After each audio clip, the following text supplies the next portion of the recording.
Hey you!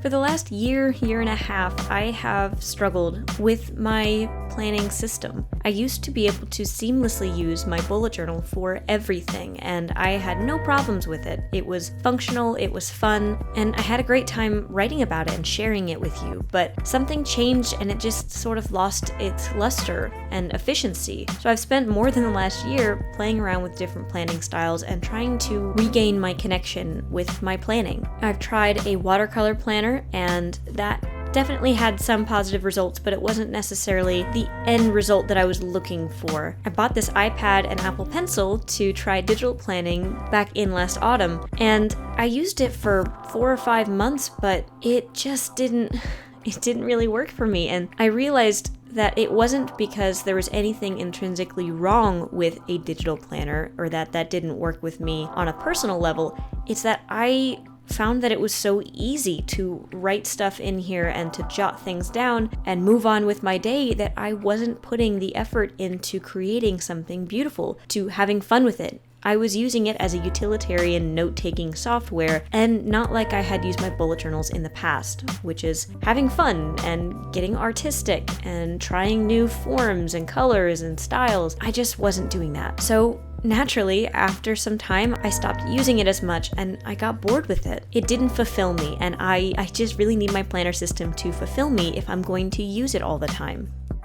So I ditched it and I thought, let's just go back to my roots. So I went back to a paper bullet journal. And I've been doing that for a bit, and that's still not quite cutting it for me. There was something missing and I couldn't figure it out. Then, back in April, something occurred to me. I had an epiphany. What if I use my paper bullet journal for my personal life and my day-to-day planning, and then I use my digital planner for all of my work-related planning? Now, this sounds like a super obvious solution, but if there is one thing I have massively struggled with in my life as a blogger is separating out work from everything else. Because I have turned my hobby and my passions into my work, that means that kind of is a huge part of my life, and it's just really hard to parse out what is me on a personal level and what is my job. Because of this, over the last 3 years, I have really fought with a work-life balance. I have worked way too little, I have worked way too much, I have just varied and bounced in between, but I could never figure out how to plan those two things separately in two different planners. It felt like I would just be writing the same items, the same tasks in both my personal planner and my work planner, so what's the point of having two? But it occurred to me how I could make that happen. So I sat down and I created this fun, abstract, artistic background that I could use for my work calendar. You might be wondering what's going to be in my work calendar that's any different from my personal calendar. Well, I've somehow managed to get through 3 years of being a professional blogger with no editorial calendar. At all. It's something that I didn't think I really needed and I could just work without, but I have learned that it is nice to be able to write down when I'm planning on publishing a post, when I'm planning on publishing a video, when I'm planning on working on those projects, if I have any deadlines for work, when I'm planning on scheduling emails to go out, etc., etc. And then my weeklies, my day-to-day tasks, since those often include both personal and work, I decided I would keep those in my paper bullet journal because I just prefer writing on paper on a day-to-day basis, and I think I'm more likely to remember that. So I decided to go ahead and just keep them in the paper bullet journal for simplicity's sake. I'm really hopeful that this is going to be the solution that I'm looking for, that this will fulfill me both for my digital planner and for my paper planner. I will feel balanced and hopefully still have some separation of work and personal life in a functional and efficient way. I need to have fun with my planning. It's something that sounds really silly, but I just know myself, and if it's boring, if it exhausts me, if it doesn't make me feel happy, I'm not going to reach for it. I'm not going to update it. I'm not going to jot things down. I'm just going to kind of forget about it. So I'm glad that I have, for one, discovered how to do these fun abstract patterns in my digital planner. I'm using Procreate, by the way, and then I'm importing it into Goodnotes if you're curious. I'm hopeful that I can finally settle in knowing that I found the solution for this problem that's been bothering me for a very, very long time. I'm probably not going to show you these setups for my digital work planner simply because it's going to be pretty much the same as this all the time, but I will share pictures and you can find them on my Instagram, so make sure you go follow me.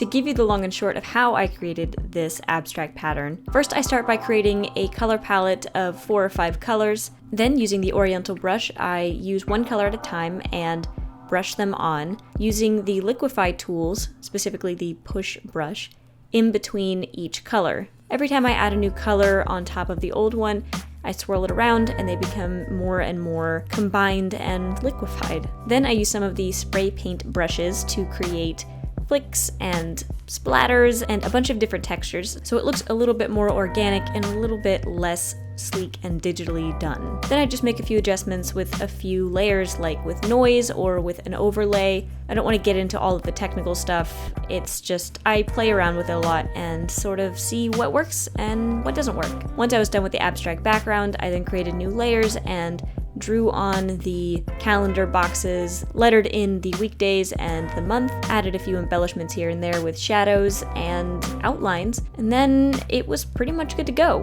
Once I was satisfied with how the whole thing looked, I named the file and saved it as a JPEG onto my iPad, and then I was able to import it into my Goodnotes app as an image, which allowed me to resize it the way I liked, and then I was able to just write on it. I can use the pen and highlighter tool in Goodnotes, write on the calendar, and erase it if I don't need it anymore. The only thing that is a downside to doing it this way is that I can't use the lasso tool to move anything, so if an appointment moves from one day to the other, I have to erase it and write it again, because if I try to lasso it, I will grab the whole image with the calendar, and obviously we don't want to do that. But it's really not that hard. The abstract patterns are easy enough that anyone can do it. You just really got to play around with it, use a bunch of different colors, use limited colors, it doesn't really matter. Just do something that looks good to you and is fun for you to create. There are full-blown tutorials online if you want to learn more about how to use Procreate. I'm not going to get into all of the details here because that's just not really what this video is about.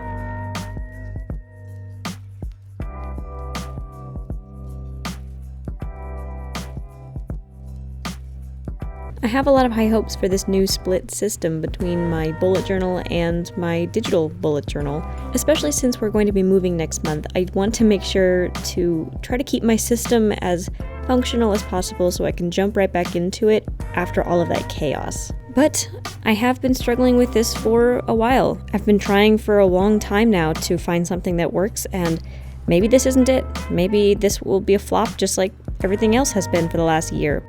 But this is the journey. This is what you have to do. You can't just accept that something doesn't work and do nothing about it. You have to keep trying. You have to keep tinkering.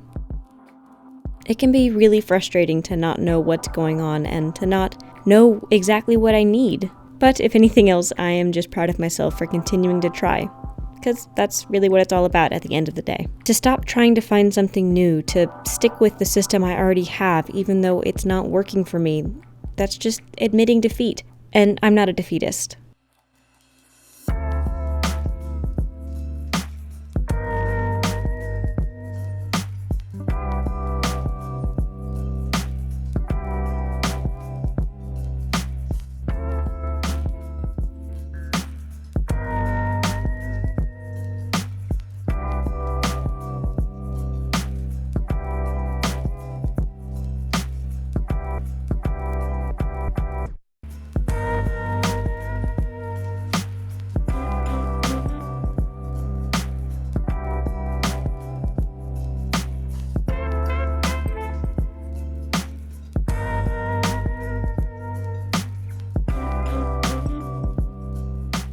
So what about you? Do you prefer having your work life and your personal life all in one planner, or do you like keeping them separate? Let me know in the comments down below.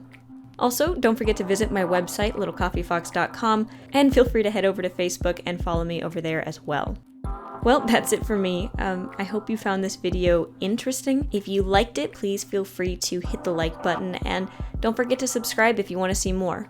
I'm off to go plan my month, and I will catch you later.